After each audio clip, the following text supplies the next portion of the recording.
Mesmo assentados, irmãos, porém com toda atenção e reverência, vamos acompanhar atentamente a leitura da palavra do Senhor. 1 Pedro 5, de 1 a 4. Obrigado. Rogo, pois, aos presbíteros que há entre vós, eu, presbítero com eles, e testemunha dos sofrimentos de Cristo, e ainda coparticipante da glória que há de ser revelada, pastoreai o rebanho de Deus que há entre vós, não por constrangimento, mas espontaneamente, como Deus quer, nem por sorte da ganância, mas de boa vontade, nem como dominadores dos que vos foram confiados, antes, tornando-vos modelos do rebanho. Ora, logo que o Supremo Pastor se manifestar, recebereis a imarcessível coroa de glória. Amém. Que o Senhor abençoe ricamente a leitura da sua santa palavra. Vamos mais uma vez orar, suplicar o auxílio do Senhor para a exposição da palavra. Bondoso Deus e eterno Pai, estamos diante da Tua palavra. Ela é viva, ela é eficaz, ela é completa, suficiente. Uma palavra, Senhor, agora dirigida diretamente, especialmente à liderança da igreja, os presbíteros, pastores, e alguns princípios aqui ensinados se aplicam também aos diáconos. Meu Deus, que o Senhor nos abençoe. Sabemos que o Senhor mesmo é que tem instituído a Tua liderança, uma liderança na Tua santa igreja. E meu Senhor, que momentos como esse sejam importantes para que o Senhor nos prepare para abençoar o Teu povo. Fortalece-nos, ó Deus, fortalece a mim, que tenho a incumbência de pregar e que devo ser o primeiro a ouvir estas coisas. Ó meu Deus, que sejamos verdadeiramente modelos do rebanho. Livra-nos da hipocrisia, livra-nos de sermos condenados como falsos profetas, como falsos mestres, guias de cegos, mas que possamos, ó Deus, ser usados pelo Senhor como instrumentos para a edificação do rebanho, e que isso mesmo agora seja um momento importante na hora da pregação da palavra. Abençoa todos nós, começar de mim, dá-nos, ó Deus, o Teu Espírito Santo, para que a palavra seja pregada com fidelidade, e sustenta-nos, ó Deus. Oramos em nome de Jesus. Amém. Queridos irmãos, congregação do Senhor Jesus Cristo, como temos visto, o apóstolo Pedro, ele tem escrito essa carta com um propósito claro, expresso, desde o início até o final da carta, em equipar os crentes a viver a fé em um mundo hostil. Eu diria que esse era o tema de toda a carta, como viver a fé em um mundo hostil, diante das dificuldades para viver a fé, diante dos insultos, das perseguições, da opressão, das injustiças que vêm sobre aqueles que professam o nome do Senhor Jesus Cristo. Ele tem falado da importância, já vimos várias vezes, da conduta cristã íntegra no meio do sofrimento. Ele fala da dificuldade, do fogo ardente, mas o apóstolo Pedro enfatiza que isso não é razão para sucumbirmos às pressões do mundo, para concorrermos ao mesmo excesso de devassidão que o mundo se entrega, nem de diminuir o padrão de santidade para acomodarmos a nossa fé às ideias do mundo e assim evitar o conflito, evitar as dificuldades. Antes ele fala que devemos manter o nosso procedimento exemplar no meio dos gentios. Procedimento esse caracterizado muitas vezes, em muitas circunstâncias, por uma atitude submissa, submissa aos nossos governantes, submissa às autoridades, aos chefes, às esposas, aos seus maridos incrédulos. Estarmos prontos, ele também fala, a dar razão da nossa fé a todo aquele que nos pede, com firmeza, porém também com brandura. Precisamos estar prontos a andar como Cristo andou. Nas últimas passagens, no capítulo 4, nós temos visto que o apóstolo Pedro tem labutado, não tanto para agora falar da nossa conduta, mas para falar da nossa teologia do sofrimento, por assim dizer. Como compreendermos o sofrimento. Não meramente como algo negativo, ou como se fosse um castigo de Deus na nossa vida, uma punição, uma espécie de maldição, uma espécie de encosto, como muitas vezes é dito por aí em igrejas neopentecostais, mas é uma oportunidade, ele diz, da parte de Deus, para glorificar o próprio Deus. O sofrimento é uma oportunidade para termos comunhão com Deus, pois por meio desse sofrimento somos bem-aventurados, pois nos tornamos co-participantes dos sofrimentos de Cristo. No capítulo 4, a partir do verso 12. É uma evidência de que temos o Espírito Santo e que podemos glorificar a Deus com esse nome. Precisamos compreender, nós vimos na última ocasião, o sofrimento à luz da eternidade.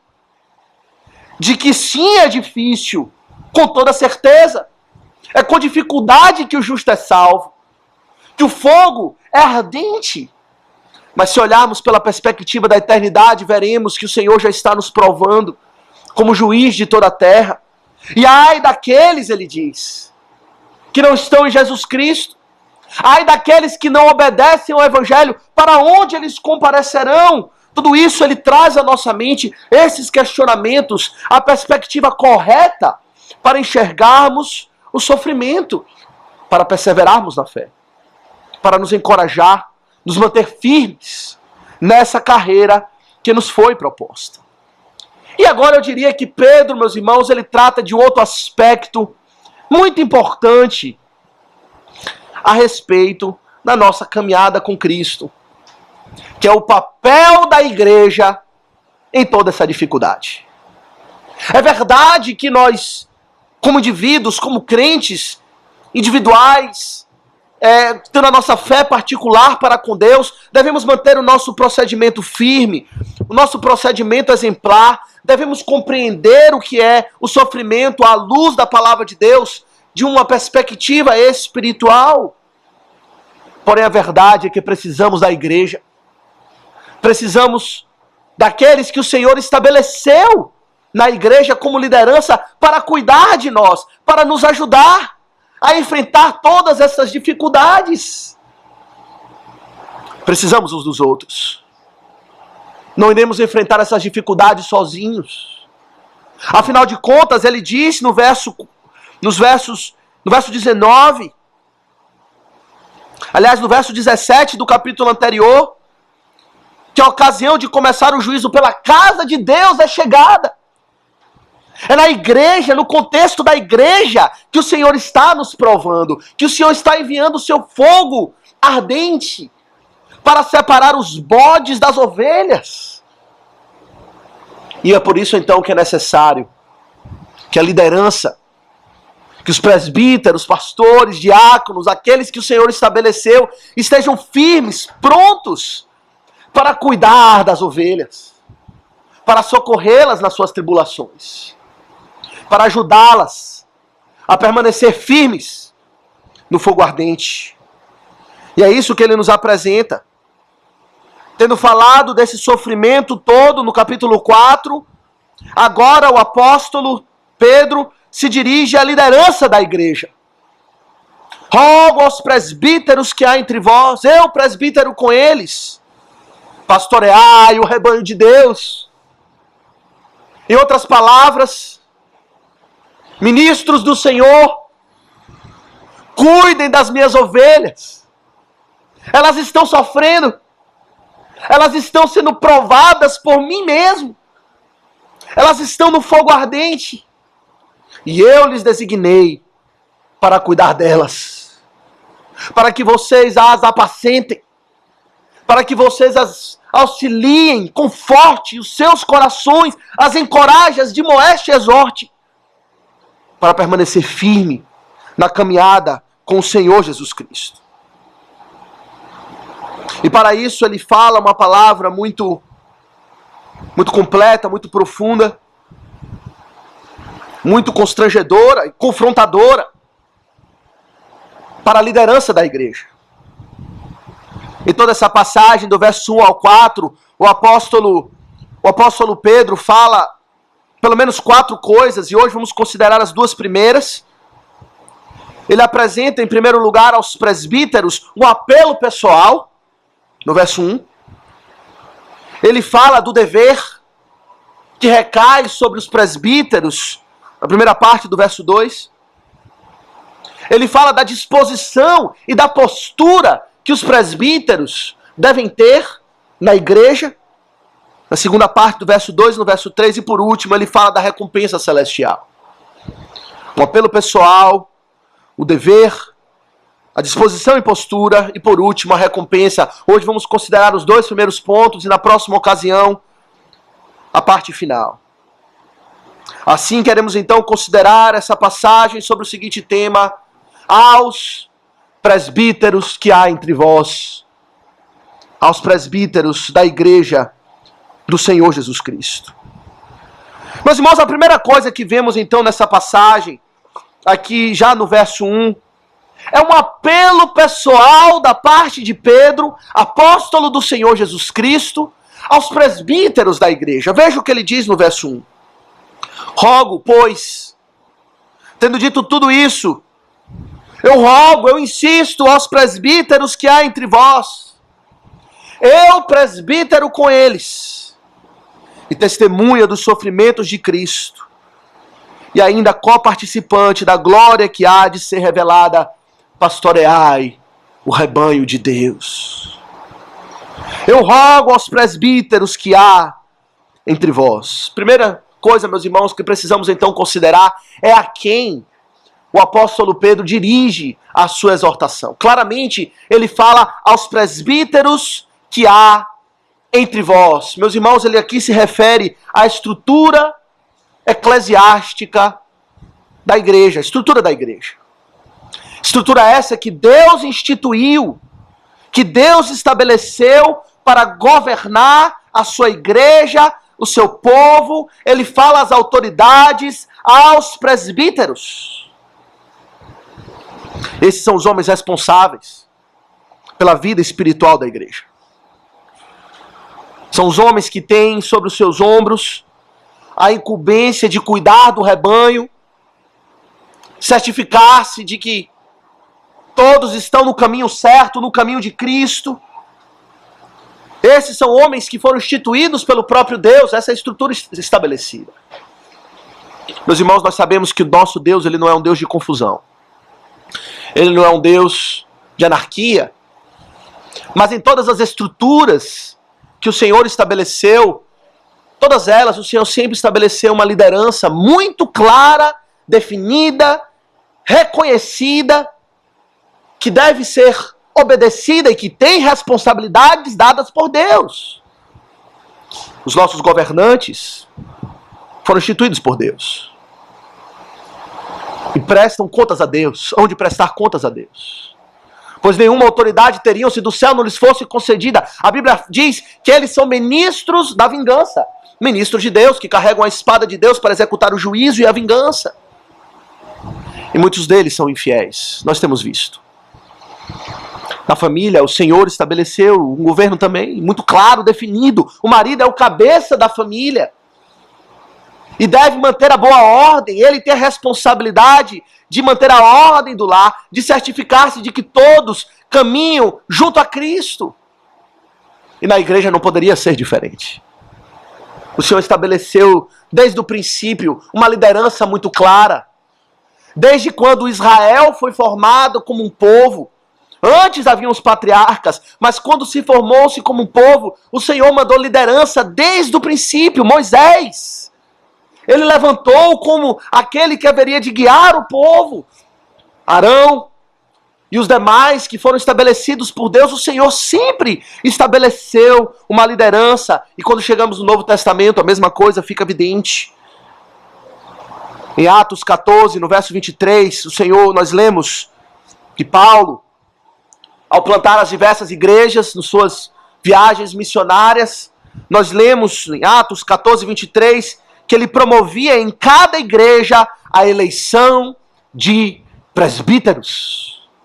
O apóstolo Paulo, ele ia nas suas viagens e para ele não era suficiente pregar numa praça, pregar numa sinagoga, anunciar o evangelho, ver a conversão de crentes.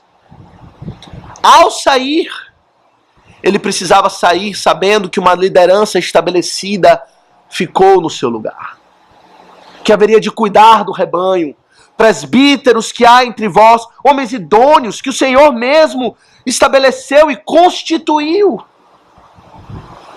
para governar e cuidar da igreja. Nós sabemos que esses homens, em última instância, são enviados por Cristo. É Cristo mesmo, lá dos altos céus, ele que foi o assunto dos céus, está sentado à destra do Pai, que concede essas autoridades. É isso que lemos em Efésios 4, veja, essa é uma passagem importante. Efésios 4, a partir do verso 11, quando fala no contexto da ascensão de Cristo, ele que ao ser assunto aos céus, ele levou cativo o cativeiro, ele levou cativo o império das trevas, e ao assentar-se no seu trono exaltado com honra, glória e poder, lemos que ele abençoou a sua igreja. No verso 11, Efésios 4:11, nós lemos que ele mesmo, isto é, o Cristo exaltado, ele mesmo concedeu uns para apóstolos, outros para profetas, outros para evangelistas e outros para pastores e mestres, com vistas ao aperfeiçoamento dos santos, para o desempenho do seu serviço e para a edificação do corpo de Cristo. É Cristo mesmo, meus irmãos, que instituiu essa liderança, que estabeleceu presbíteros em cada igreja. Paulo, falando a Tito, já nas cartas pastorais que representam a transição do período apostólico para o período nosso, que é o período pós-apostólico, o apóstolo instrui a Tito, em Tito 1:5, que ele deveria em cada cidade constituir presbíteros conforme prescrito. Qualificações. Homens que devem ser marcados por uma eminência de fé, por uma maturidade. Lá em Tito nós lemos qualificações, assim também como lemos em 1 Timóteo 3, Tito 1:5. Eram homens que deveriam ser irrepreensíveis. Maridos de uma só mulher, filhos crentes, não insubordinados, irrepreensíveis na sua conduta, homens marcados por integridade no caminhar com Deus. Pecadores, sim. Pecam. Buscam arrependimento. Mas cuja vida ela é bem ordenada pela palavra de Deus. Buscam viver em integridade diante de Deus. O Senhor estabeleceu como governo na igreja. É importante considerarmos, meus irmãos, uma questão técnica aqui, que muitas vezes surgem dúvidas para nós. A quem ele está se referindo? A presbíteros ou a pastores? Presbíteros ou a pastores? Nós, na igreja presbiteriana do Brasil, nós temos a igreja chamada presbiteriana, pois ela é governada por presbíteros, mas nós temos essa distinção entre o presbítero e o pastor, ou também chamado de o presbítero regente e o presbítero docente. E muito embora, meus irmãos, nós temos essa distinção na igreja presbiteriana, do ponto de vista funcional, existe um debate entre os teólogos da palavra de Deus se de fato são dois ofícios diferentes. Uma coisa é o presbítero, outra coisa é o pastor, e também o diácono, que claramente é um outro ofício. Mas existe um debate se são dois ofícios ou um ofício só, mas a minha convicção é de que na prática é um ofício só. Quando ele se refere a presbítero, quando ele se refere a pastor, ou até mesmo bispo, que é um outro termo, tudo ele se refere a um ofício só, que sim, podemos ter certas distinções práticas, como nós temos. A palavra de Deus fala daqueles presbíteros, em especial, que são merecedores de dobrados honorários, com os que se afadigam na palavra, ao presbítero que é dedicado àquilo. Dos demais, do grupo dos presbíteros, do presbitério ou do conselho, àqueles que se afadigam na palavra, que são, por isso nós chamamos de presbíteros docentes, os pastores, mas que em última instância representam um só ofício. E é interessante observar no texto que os três termos, presbítero, pastor e bispo, estão aqui nessa passagem. Rogo aos presbíteros, claramente está explícito aqui, presbíteros, esse é o termo no grego. A eles, ele chama para pastorear o rebanho de Deus. O presbítero deve fazer o ofício do pastor, a atividade de pastor. E na nossa tradução, por alguma razão, foi omitido o termo bispo, que aqui está. Logo depois, no verso 2, e muitas outras traduções trazem esse termo com a palavra cuidado, que o termo seria da seguinte maneira, uma tradução literal no verso 2, pastoreai o rebanho de Deus que há entre vós, exercendo o cuidado de um bispo. Aqui essa palavra não aparece. Algumas traduções vão aparecer assim, cuidando, talvez você tenha uma tradução que esteja escrito assim, pastoreai o rebanho de Deus que há entre vós, cuidando. Esse cuidado é exercendo a atividade de um bispo, no original, supervisionando. É isso que a palavra quer dizer. De modo que essas três palavras, pastor, bispo e presbítero, representam na sua essência um único ofício. De modo que tudo que aqui está escrito cabe a mim, cabe aos irmãos presbíteros, a responsabilidade é compartilhada, embora vão existir diferenças na implementação das nossas atividades, todos carregamos o mesmo peso. Todos os presbíteros, juntamente com os pastores, carregam a mesma responsabilidade de pastorear o rebanho de Deus. A palavra presbítero representa a ideia de ancião. São três palavras que olham por ângulos diferentes o mesmo ofício. Presbítero quer dizer isso, ancião, que aponta para a maturidade. Não necessariamente maturidade de idade, pois o apóstolo Paulo fala a Timóteo para que ninguém despreze a sua mocidade, mas a maturidade da fé. Presbítero é aquele que não é neófito, que tem experiência com Deus, que conhece a doutrina, que tem vivência de fé, que já experimentou lutas pela fé, já passou pelo fogo ardente. E assim agora está apto para pastorear o rebanho de Deus. A palavra pastor, por outro lado, fala do relacionamento entre o pastor e as ovelhas.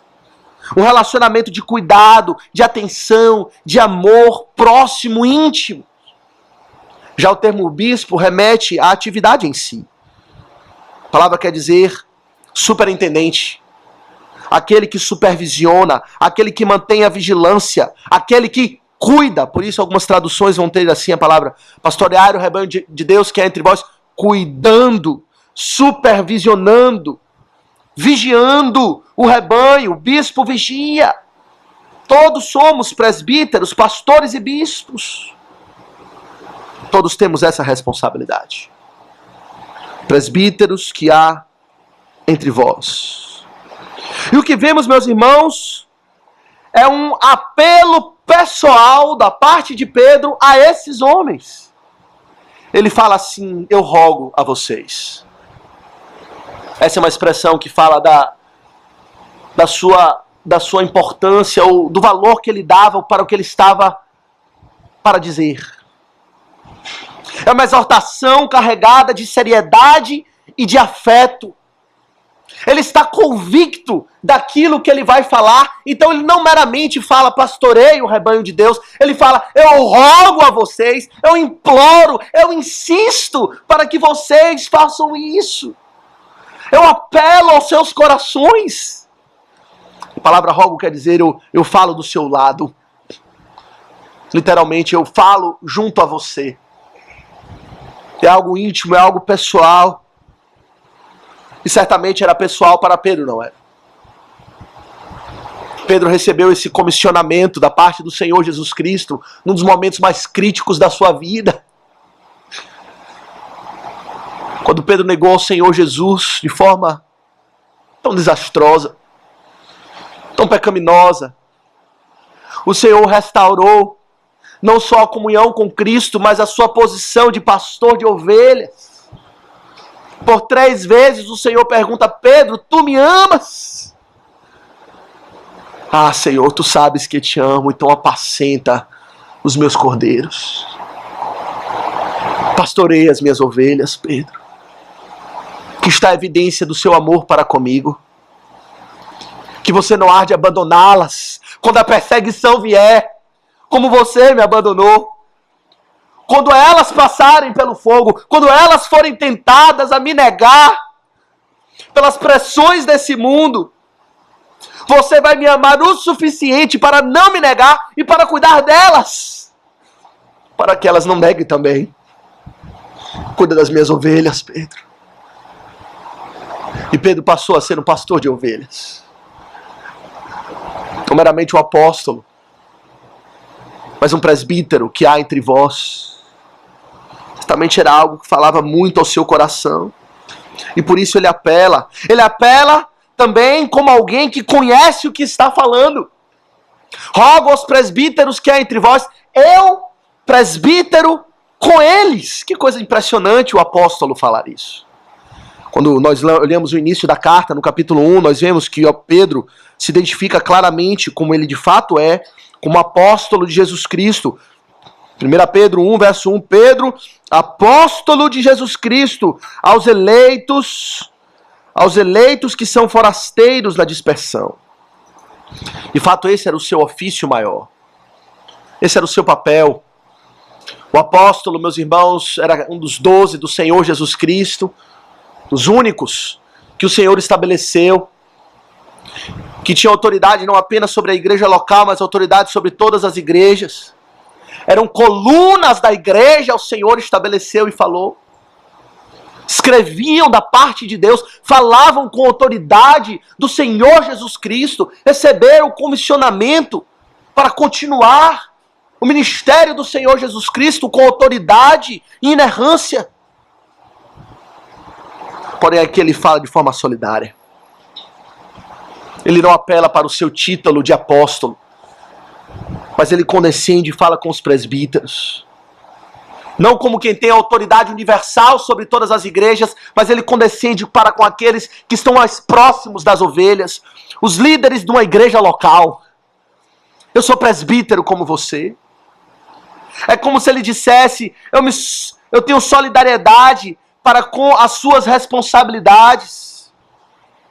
Eu conheço as aflições que vocês enfrentam, presbíteros.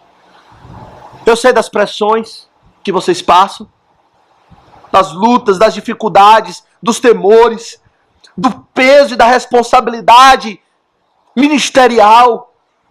Eu falo como alguém que sabe do que é sofrer pelas ovelhas, que tem pastoreado os cordeirinhos do Senhor Jesus Cristo. É um apelo pessoal, de alguém que sabe o que está falando.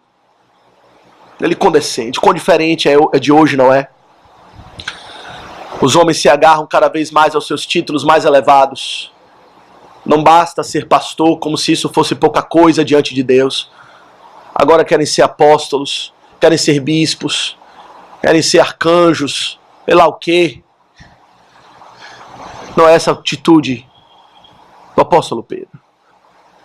Ele condescende, ele compreende, ele mostra ser, está falando como alguém que sabe, por experiência, o que é ser um presbítero. Poucos compreendem o peso que é,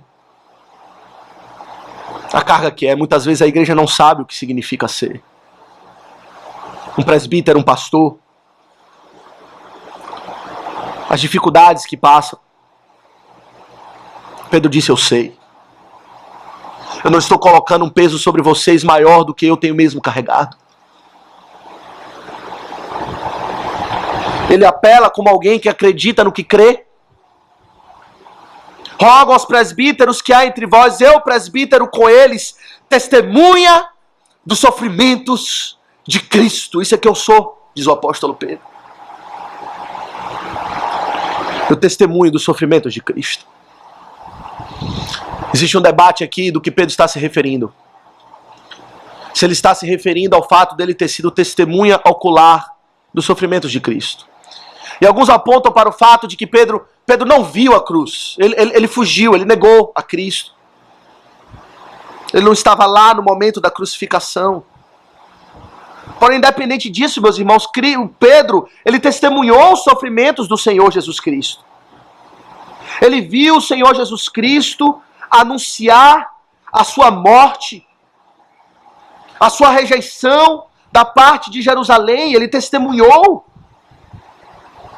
o quanto o povo se rebelou contra Cristo. Os insultos que vieram sobre Cristo, Pedro viu. Ele viu Cristo ser alienado da sua própria família, que o rejeitou como um lunático por um tempo. Cristo estava lá. Pedro estava lá, eu digo. Quando Cristo sofreu, ele viu o conluio do estratagema dos fariseus e da liderança para prender o Senhor Jesus Cristo. Ele estava lá pronto para defendê-lo erroneamente. Mas ele viu Cristo ser negado por Judas. Ele observou a agonia do Senhor Jesus Cristo no Getsêmani. Ele viu. Ainda que dormindo, ele viu depois o seu mestre suar gotas de sangue, orando pelo seu povo. Ele viu a traição, ele viu Cristo ser aprisionado como malfeitor. Tudo isso levou à execução. Embora ele não tenha visto, talvez, os pregos sendo cravados na mão de Cristo, ele viu. Ele testemunhou os sofrimentos do Senhor Jesus Cristo. Porém, meus irmãos, certamente mais do que isso, mais do que o fato de ele ter sido uma testemunha ocular de boa parte dos sofrimentos do Senhor Jesus Cristo, ele é alguém que é testemunha verbal dos sofrimentos de Cristo. Ele é hoje alguém que não se envergonha do Evangelho, que é o poder de Deus para a salvação de todo aquele que crê. Ele fala com coragem, com confiança e com glória a respeito da cruz de Cristo.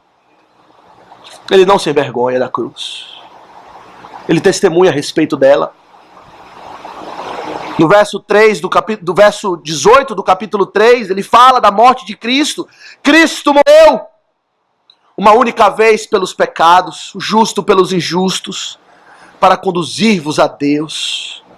Morto-se na carne, vivificado no Espírito. Meus irmãos, isso é incrível. É incrível que Pedro agora, quando ele vai descrever a sua própria identidade, quem ele é, quando ele se apresenta aos presbíteros, ele fala: eu sou testemunha dos sofrimentos de Cristo. É incrível que ele faça isso, pois ele foi aquele que rejeitou os sofrimentos. Ele foi aquele que chamou Cristo à parte, disse, repreendeu a Jesus e disse: Senhor, nada disso lhe acontecerá. Quando o Senhor anunciou a sua morte, Pedro teve vergonha da cruz. Pedro foi o que fugiu na hora.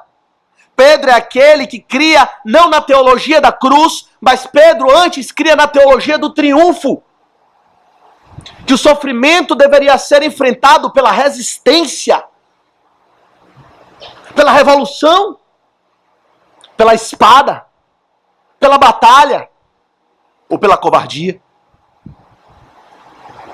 Pedro cria na teologia do triunfo. Mas agora ele cria na teologia da cruz.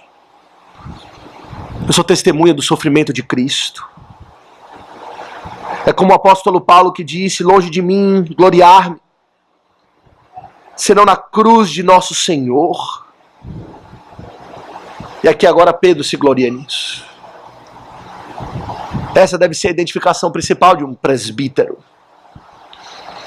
de um pastor da igreja. Alguém que se gloria unicamente, senão na cruz do Senhor Jesus Cristo. Que é testemunha dos sofrimentos de Cristo. Que se levanta para falar, anunciar, defender, crer na morte do Senhor Jesus Cristo. Que está em chamas pela verdade de que Cristo morreu uma única vez pelos pecados, o justo pelos injustos. mas que também tem a certeza da salvação. Ele fala: rogo aos presbíteros que há entre vós, eu presbítero com eles, testemunha dos sofrimentos de Cristo e ainda co-participante da glória que há de ser revelada. Pedro, nesse momento, tinha uma compreensão amadurecida da cruz. Ele sabia que o caminho para a glória era o caminho da cruz. Que o caminho para a glória, para a exaltação, para ser abençoado por Deus, para estar com Deus, não é o caminho da resistência, mas é o caminho da entrega. Não é o caminho de reter a vida, mas de entregá-la. E agora ele tinha certeza de que ele já era co-participante da glória que há de ser revelada. A glória ainda estava para ser revelada. Mas tal era a confiança de Pedro na obra mediatória do Senhor Jesus Cristo na cruz, que ele diz: eu já sou co-participante desta glória. Eu ainda não tenho, ela ainda não foi revelada, ela não está na minha posse, mas já me pertence. É isso que ele fala no capítulo 1, não é? Da herança incorruptível, sem mácula, imarcessível, reservada nos céus para vós outros. Ele diz: está reservada para mim essa herança. É um homem que tem certeza de fé. Meus irmãos, essa identidade de Pedro que ele se apresenta ao falar com os presbíteros é a identidade que deve ser a de toda a liderança da igreja, não é? É um apelo pessoal no qual ele se coloca como modelo para nós. Como imitador de Cristo que ele era, assim como Paulo muitas vezes disse, ele se coloca como modelo para nós. Como que olha para a cruz. Homens que se gloriam na cruz de Cristo, cujos olhos estão voltados para o alto. Como diz o apóstolo Paulo em Colossenses, a liderança deve pensar nas coisas lá do alto, não nas que são daqui da terra, porque morrestes. E a vossa vida está oculta juntamente com Cristo em Deus. E ter a certeza que quando Cristo, que é a nossa vida, se manifestar, então nós também seremos manifestados com Ele em glória. Essa é a nossa identidade. Eu pergunto aos presbíteros que há entre nós. Essa é a nossa identidade. É isso que nos marca. Pessoas que conhecem a labuta do ministério pastoral, de presbítero, de bispo, mas que se gloria na cruz e que olha para o alto. Nós somos homens carnais, que fomos colocados por Deus na liderança da igreja, para juízo da igreja e não para abençoar a igreja. Por vezes o Senhor estabelece liderança para julgar um povo. É isso que nós sabemos. Toda liderança é instituída por Deus, tanto a boa quanto a má. A má é para julgar um povo. A boa é para abençoá-la. Essa é a nossa identidade. Mas o apóstolo, meus irmãos, ele não fala apenas como um apelo pessoal, se colocando já como modelo para os presbíteros seguirem, um modelo de olho na cruz e olho nos céus. Mas ele fala da nossa responsabilidade. Ele fala, em segundo lugar, da essência do dever que recai sobre os nossos ombros.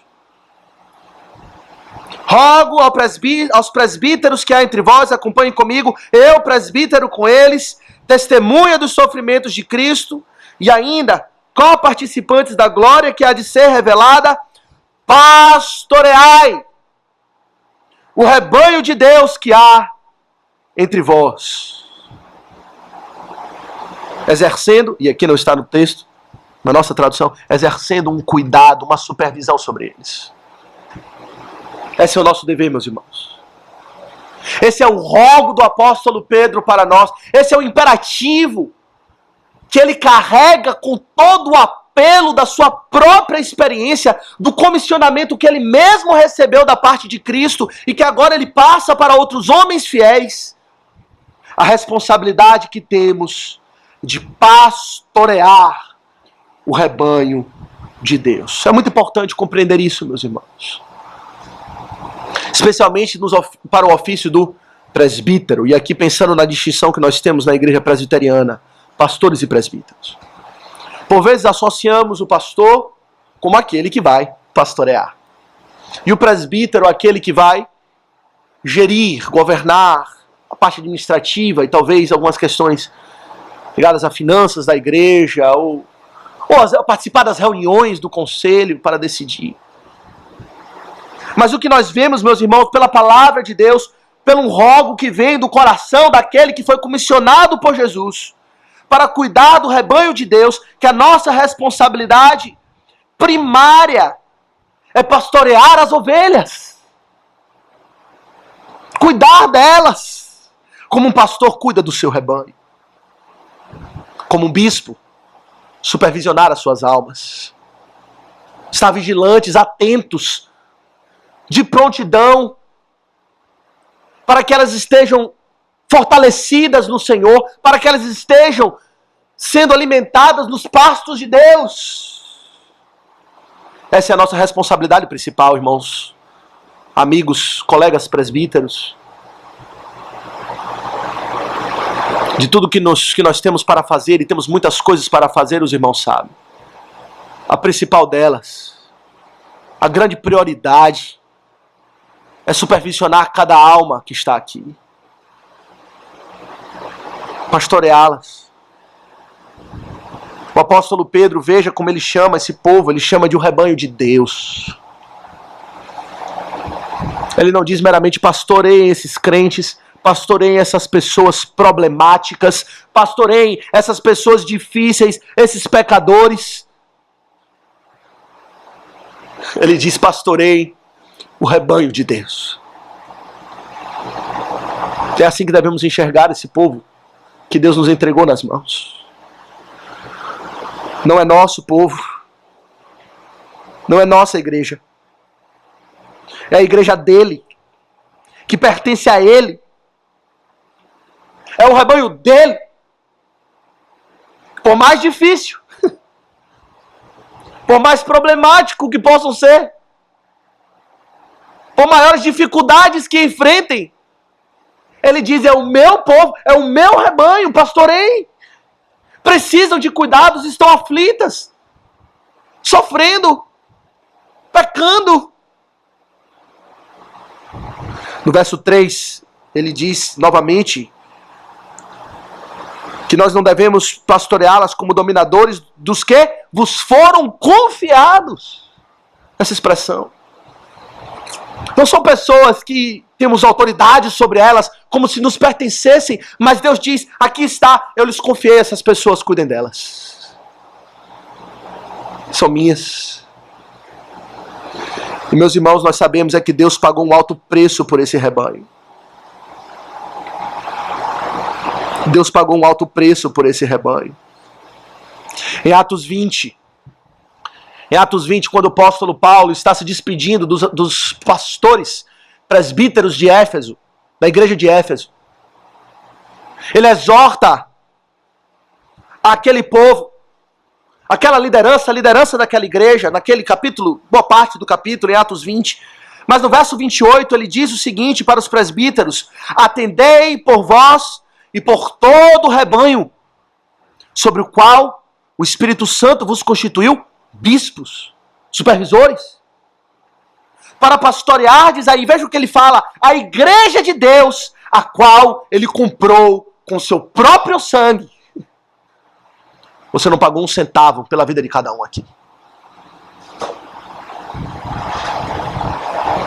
Nenhum deles lhe pertence. São meus, diz o Senhor. Eu paguei o preço do sangue do meu filho. Sangue esse que o próprio apóstolo Pedro diz no capítulo 1, verso 18, É o sangue precioso, como de cordeiro, sem defeito e sem mácula, o sangue de Cristo, que muito mais valor tem do que ouro perecível e a prata. São minhas ovelhas. Não foi isso que o Senhor Jesus falou para Pedro? Pedro, apacenta os meus cordeiros. Interessante, a primeira vez que o Senhor Jesus fala com Pedro, ele fala 3 vezes. A primeira vez ele usa esse termo, ele não usa o termo ovelha, ele usa o termo cordeiro, cordeirinho. Os meus pequeninos, uma expressão de afeto. Ele cuida dos seus pequenos, dos seus filhotes. São minhas, Pedro. Apacenta elas.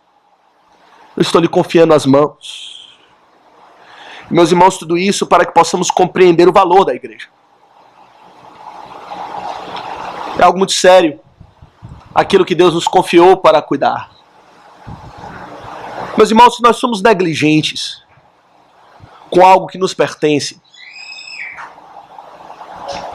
e tratamos com falta de cuidado algo que é nosso, como falamos de forma coloquial, azar o nosso. É seu, você faz o que você quer do que é seu.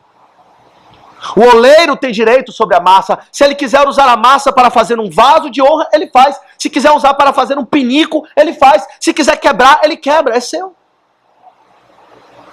Mas o que não é seu, você deve cuidar com muito cuidado. Dá uma ilustração. Obviamente eu gosto muito de livros. Como pastor, leio, preciso dos livros, faz parte da minha ferramenta ministerial. Mas não sou muito cuidadoso, não. Meus livros eu risco, com caneta, com lápis, eu dobro as páginas, eu jogo no porta-mala do meu carro, fica lá misturado com tudo que é coisa, massa, perco. É o meu jeito, eu sou assim. Mas se eu fosse pegar um livro emprestado do irmão Kaique, eu não poderia tratar os livros da mesma maneira. O irmão Kaique, ele é muito zeloso pelos livros dele. Se você visitar a casa dele, você vai ver que os livros dele são impecáveis, imaculados. E se por alguma razão eu precisasse de um dos livros dele, eu não poderia tratá-lo da mesma maneira como eu trato os meus livros. Para que eu não suscitasse a ira do meu irmão contra mim. O rebanho é de Deus. Ele tem todo o cuidado para com o seu rebanho. São os meus cordeiros. Ele lhes confiou para sermos negligentes. Não podemos ser negligentes. O Senhor diz: qualquer, porém, que fizer tropeçar a um destes pequeninos que creem em mim. Os meus pequeninos, se você fizê-los tropeçar, seja pela sua negligência, seja pelo seu erro, melhor lhe fora que se lhe pendurasse ao pescoço uma grande pedra de moinho e fosse afogado nas profundezas do mar. O peso é grande, meus irmãos. Queridos irmãos presbíteros, que recai sobre os nossos ombros, para cuidar do rebanho de Deus. E aqui eu incluo os diáconos também. Esse rebanho também lhe foi confiado aos diáconos, para cuidar de uma maneira diferente, sim, mas para cuidar também.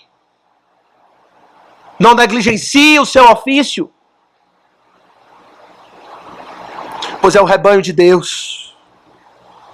Há um limite aqui, há o rebanho de Deus que há entre vós. É interessante ele falar isso. Pastoreai o rebanho de Deus que há entre vós. A nossa responsabilidade é para com a igreja local. Não é para com todo o rebanho de Deus espalhado pela face da terra. É o rebanho que há entre nós.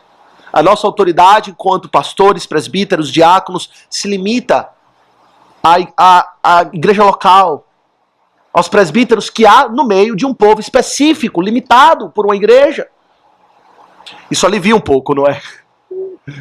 Alivia um pouco o peso. Saber que não temos responsabilidade por todo o rebanho de Deus, mas por essa parcela do rebanho de Deus. Graças a Deus por isso. Pois Cristo carrega a carga de todo o seu rebanho. Como supremo pastor, ele cuida de cada uma das suas milhares de ovelhas. Mas a nós ele pega uma pequena porção e ele fala, cuide dessa pequena porção. Benignidade da parte dele. Que estabelece muitos presbíteros para cuidar de um pouco povo. Para que possamos ter o cuidado necessário. Mas ele fala, meus irmãos, então da essência do dever.